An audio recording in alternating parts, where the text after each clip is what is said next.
So we are here at Phase 1 Elite, where all the high-level, elite-level athletes train and prepare for the season. So today we have our athlete spotlight. And I have not just an athlete, but she also works here at Phase 1. So you may have seen her at the front desk holding it down, making sure. But it's because she's a complete athlete. She understands the training, understands the nutrition, understands what it takes to get to the next level. And she's accomplished some pretty cool things along the way. So before I keep going, I'm going to let her introduce herself and give us a little bit of background, and we'll take it from there.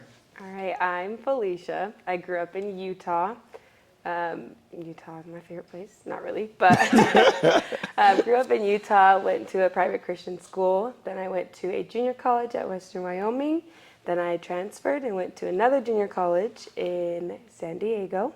Time out. Then, okay, yes. So high school was in Utah, and then what was the first junior college that you went to? Western Wyoming. Okay, and were you playing volleyball at that school as well? Yeah. Okay, Yeah.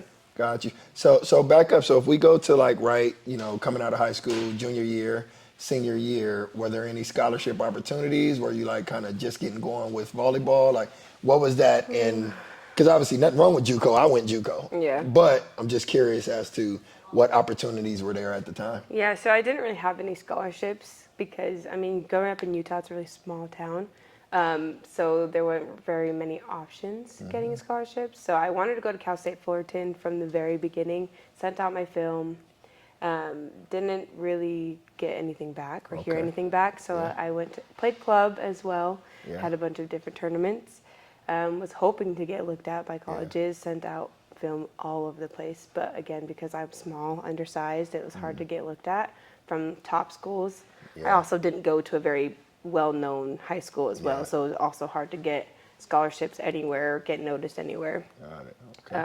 Okay. Okay. So that led to the first junior college, and you played volleyball there as well? Yeah. Okay. And then how was that experience? And then you mentioned that you went to another junior college. Yeah. So how does that happen? Because typically it's one junior college and then you're done. Yeah. But what what was that like, and what was the experience at the first one that led to you transferring or going to a different JUCO? Yeah, so at the first one, I just felt like I didn't learn anything. I was getting experience playing, got freshman of the year, all conference, I got all these accolades, but I wanted to be a better athlete and perform at the highest level I possibly could, and the coach that I had at the time wasn't going to do that for me, so I wanted to transfer.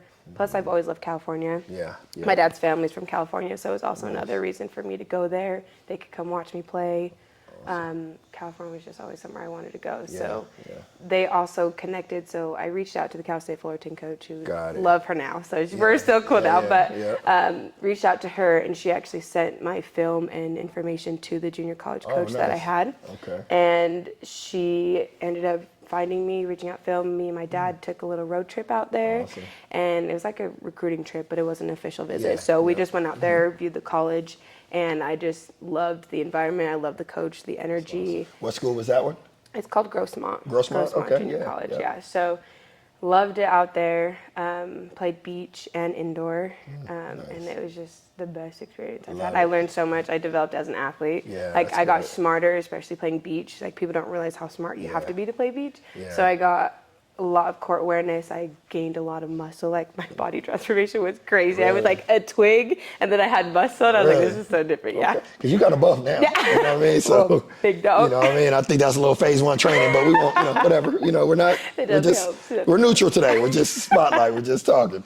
So no, that's interesting because, that's a different transition. It feels like the first JUCO, you were like big fish, small pond kind of vibe. Yeah. Because you, like you said, a bunch of accolades coming in. Yeah. So what was your mindset? Meaning, was there any fear of, playing against better competition and transferring to California? Because at the end of the day, if you're already the athlete at the school, how many athletes will pick up and transfer when you've already accomplished what I'm sure other girls on the team were like, dude, we're trying to start. You start as a freshman, you know what I mean? So what was that? Were you a little nervous about that, or did you just feel like it was just more out there? I think at the end of the day, I wanted to get to the Division I level. So being told my whole life, like, you're not going to make it, you're too small, I wanted to get to a college that was going to help me perform in that level.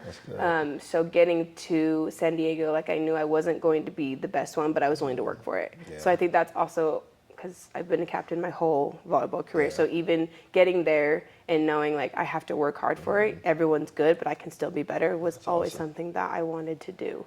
So I think that's what drove me to go to another college where everyone was at the same level, passionate, loud, working hard every day in practice. That's why I wanted to do it, because at the end of the day, Division I's where I wanted to go. I love it. And you say loud. Loud is an interesting word, right? Could you say loud? Energy, I guess, is the best word. We used to go to volleyball games in college. I won't say why, but it was team spirit, right? We were supporting the university, so we would go to the games. That's the only reason, right? Had nothing to do with anything else. So, and I just kind of lay that down because she used the word loud. So, and the reason it's funny to me because that was like the first time I had been to like a high level volleyball game. Yeah. And I did not know about the chants. I did not know about the trash talk. I did not know about the competitive. I didn't know. I mean, obviously I knew it was like D1 at high level, but I did not know. So when you say loud, some of those chants, off topic or in topic, but off subject maybe, where do those chants come from? Where do you guys come up with these like random, like, I don't even know if they're random. They're just like, and it makes you go like, what did they just say? Like every chant I go, what happened? Is this like a tradition or what? It definitely starts in high school and like your club season. That's where you start your little cheers and little basic things, but then it just kind of progresses. It gets less like girly, I guess, as you get older. But like obviously at the younger age, you're like, yeah, girls, volleyball, let's do it. Yeah. But as you get older, it's like, I just destroyed her. Like, that's where I got out of it. It's like the little passion that comes out. Okay. Because there's little rules, like you can't chant at the other team, but you can look at your inner circle and say whatever you want and talk your crap. So you can talk trash as long as you don't look at the person. Don't look at them. If you look away, it didn't happen. Yeah. What is the worst thing that you've said or done in a game, competitive, game on the line? What's the worst thing you've done that even you think back like, damn, that was wrong? The clean version was just pretty much. We don't want the clean version. This is Athlete Spotlight. We are highlighting athletes that are connected with Phase 1 Elite. Everyone knows we're crazy, so it's gonna match. Don't worry. Okay, unless it's too crazy, then we'll edit it. But go ahead. Oh, gosh. I mean, I don't really talk crap. I just get louder. Okay. And especially because I am smaller, people think that the first time they block me that it's over. Then obviously I'm like, let's see if they can do that again. Okay. So you just more vocal. Yeah, I'm more vocal and but no like moment that you could think of where even you were like a little bit too much, right? Yeah, well, I couldn't because I was always a captain, so I was always being watched. That's good. In my head, that's a different story. Like I say things in my head, but out loud, I've never actually said anything. So the funniest one that funny compared, I don't know, whatever you want to call it, one that I've seen actually happened. I don't mind if I say the name because I'm just going to say it. And even though I might get a call from the owner, however, I was at a tournament and there were top flight teams playing. I won't say which team, I won't say which tournament, but they were playing.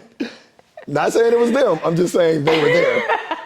And we so happened to train them at Phase 1, so I may have been watching the game. So, funniest one. So they're doing all the chants and I'm kind of entertained by the whole thing. I'm having fun, they're competing, they're balling.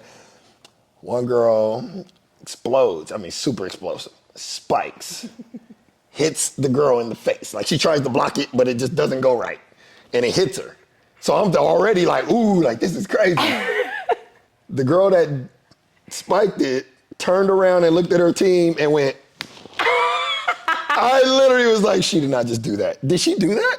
And I feel like I was the only one that was in shock. No, that's normal. That's spiked on this girl, hit her in the face. The girl's over there like making sure her face is right. And you turn around and look at your team like, boop, like got you. What's crazy about I've actually given someone a concussion doing that. Really? Yeah, hit somebody in the face. Actual concussion with the ball? Yes, is the most like Oh, you guys are empowering things because you can't really say violent. anything through the net because you get Man. carded for it. Yeah. So like when you hit someone in the face, you're like, yep, you know And you that just was kind of gonna look at hit them like, you. are you okay? Like, yeah, okay, all right. So No, I get excited first, and then I'm like, are you okay? okay, that's good. All right. Okay, we're gonna get back on track, right? Whatever that means. Yeah, I love volleyball. It's awesome. It's super competitive. So, Me too.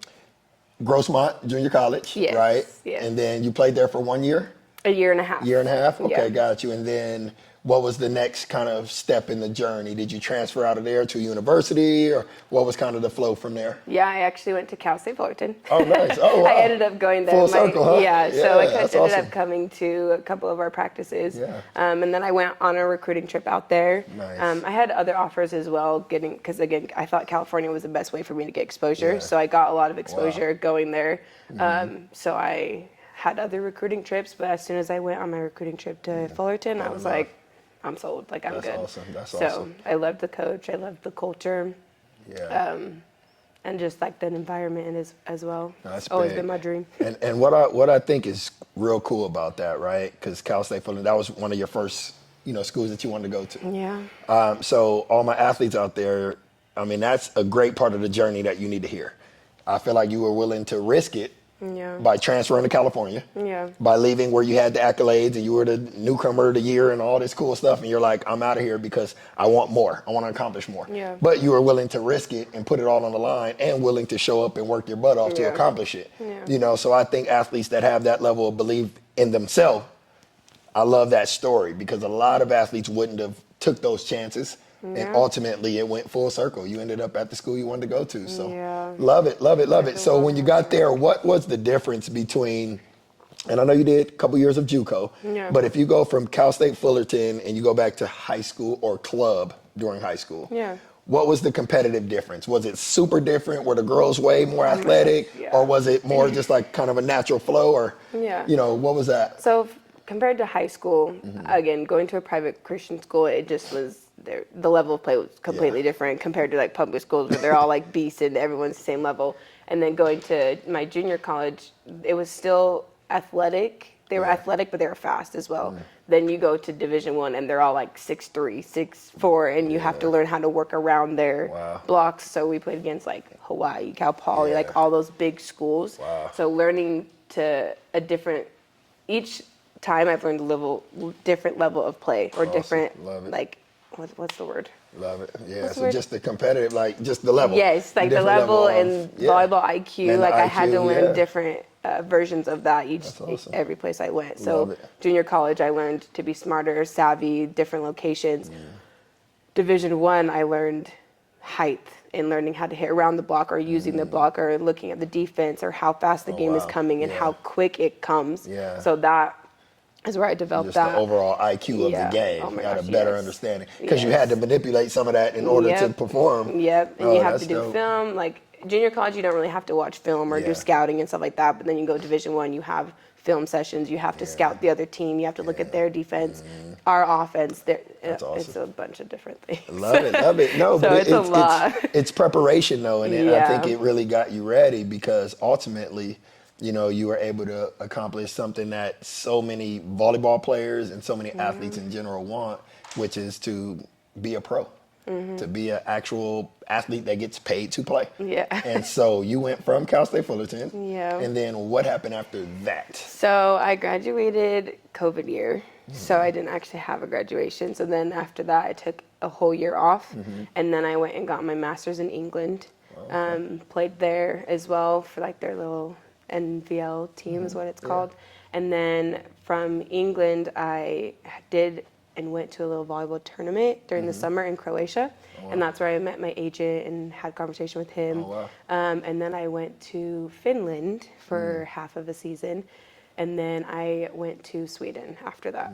So, okay. yeah. Awesome. While I was in Finland, I was still getting my master's and finishing that. So that was a whole other A story. little world traveler slash yeah. student slash a athlete lot. slash pro, just all mixed in. Yeah. So what was that experience like playing overseas? Was it similar to here, like Cal State Fullerton, for example, and then compared to what you were doing out of the country? Was there some similarity or was it just almost like starting over. Yeah, there's similarity, but going overseas, I think it requires a lot more independence than it does being here, especially because here we have so many access to different resources. And if you're not at like the highest level, like obviously there's different levels in pro as well, but if you're not the highest level, you're not going to have those resources.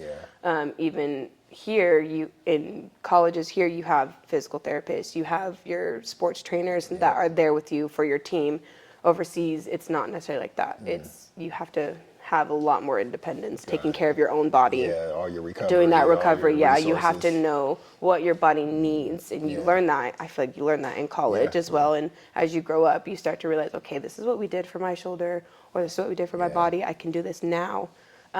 But it's also yourself. Like you have to take care of yourself. No one's going to sit there to hold your hand to do it. So you have to have that motivation to get up, and whether it's at 5 a.m. and I'm doing shoulder rehab or ankle rehab, like you have to do that yourself. Yeah, that makes sense. No, got it. So looking at that, I know just recently, as of late, you moved to Vegas in June? June, yeah. Yeah, in June of this past year. You came in, you had a couple injuries. You had some injury that you were working through, that you're still working through to a degree. So what is the plan? Are you planning on returning? Are we going back overseas? What is the next step as an athlete for Felicia? I personally want to go back overseas. Like my goal has always been to get to France, and that's like one of the top leagues. It's hard to get into, but that is where I want at least to end. If I'm going to end soon, that's where I would want to end. So my plan is to continue to heal my body, do recovery, work out with you. We're going to do it. And get my body back to where it's supposed to be. No, I love it. So last question that I want to know, and actually more importantly, I want you to share with our younger athletes and parents that are going to be listening to this. So your journey's been super cool, ups and downs, meaning, you transferred, different one, now injuries, overseas. So you've been kind of through it. What is the number one thing you would tell a young athlete in terms of the longevity and battling through everything you've been through and still having the goal of going back overseas? What kind of mindset, or what would you leave a young athlete to say, like, you have to have this in order to really maximize your potential? Right? I would think it would just be identifying and figuring out what you want for yourself, or what your goal is overall, longevity as well. Like if I want to go pro and everyone's saying I'm not going to make it pro, I'm going to do the work to make it there. So it's always having that individual of, okay, yes, everyone's going to say whatever they want to say, but I personally know what I want to do, because at the end of the day, it is your life. If you want to go be a pro, you go do it. Don't let them tell you you're not going to make it, because there's always an opportunity. It comes with networking, comes with knowing people and getting connections there. That's how I did it. Like I'm small, I'm undersized. So getting used to that of, okay, this is what I want to do. I'm going to do it without what anybody says, because there are always going to be people that say that you're not going to make it, you're not capable of doing it, you're too slow, there's always going to be that. So just having that, no, this is what I want to do. I appreciate your opinion, but I'm still going to do it. Focus on what I'm doing. I love it. Perfect. I love it, man. So that's it, man. I mean, this was a lot of good information. Hopefully you guys are inspired by the story, by the journey, by what she's accomplished. And you can see it. Her energy's great. You can hear it in her voice. I love having her around phase one. Being an athlete, still training, pushing herself. She has the chance and she does all that even while we're in here working out. So, it's good energy all the time, right? But yeah, it's been good, man. So how can people follow your journey? People that want to kind of see what you do next and how everything evolves. What's the best place for them to find you? Probably Instagram. It is just. I thought you were gonna say at phase one. No, you phase one too, because I'm always here. I work here, train here. But yeah, so Instagram is definitely where I post like where I'm at and stuff like that. Okay. So what's your Instagram? Oh yeah, well, that's important. It's just Felicia Marshall. That's it. Okay, that was plain available. And simple. Felicia Marshall. That's it. Oh wow, that's awesome. Yeah, simple. It's meant for you to have. All right, so I want to say thank you guys for tuning in to another episode of our Athlete Spotlight. We're right here at Phase One Elite, and just a reminder, this particular episode was brought to you by our online training and nutrition platform. So check the description, check the captions, and there'll be an opportunity for you to get a free week of training if you so desire. and if you want to take it to the next level. So once again, it's Mike, Phase 1 Elite, Felicia Marshall. Tap in with her, and we'll see you guys on the next one. Love, peace, and hair grease.